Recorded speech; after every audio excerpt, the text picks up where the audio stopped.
And so this is how I talk about being a cyclical person.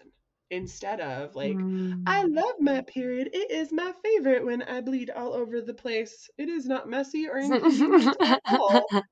Is that you're absolutely right. That completely invalidates people's experience and is not helpful. It is absolutely inconvenient to bleed, Mm. especially in the world that we live in, right? It is inconvenient Yeah. to need to rest and sleep a little bit more. It is inconvenient to be on a 28-day cycle in a world that was built for people that have 24-hour cycles.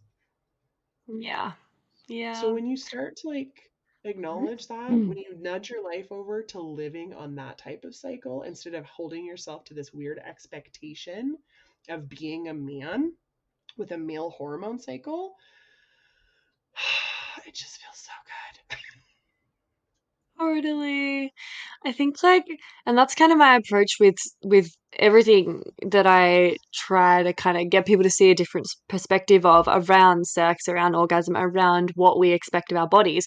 My approach is like, oh, like just don't hate your body though, because your body is like kind of functioning how it's designed to, but in a broken system and in a patriarchal system and according to a framework that's literally designed for male bodies and a male hormone cycle and male sexual arousal and orgasm. Like most of the time, it's not your body that's at fault or that's malfunctioning or not doing what it's supposed to. It's just the perspective that you've got is like it's not doing what it's supposed to because we're in this like patriarchal structure, and we're expecting and demanding of our bodies stuff that they're not physiologically designed to do in ways that they're not designed to function. And so I guess like yeah, my approach is usually like, okay, how can I just get them to have a little bit more compassion for themselves and their bodies and understand that like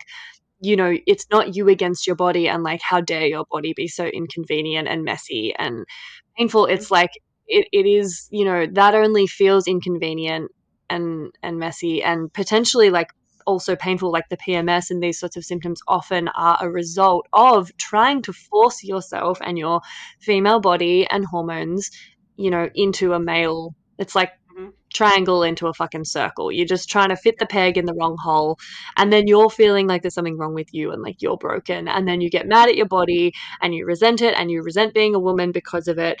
And then we all bond on that, when really, like, yeah, that we're just being pitted against our bodies because we're in such a male dominated system.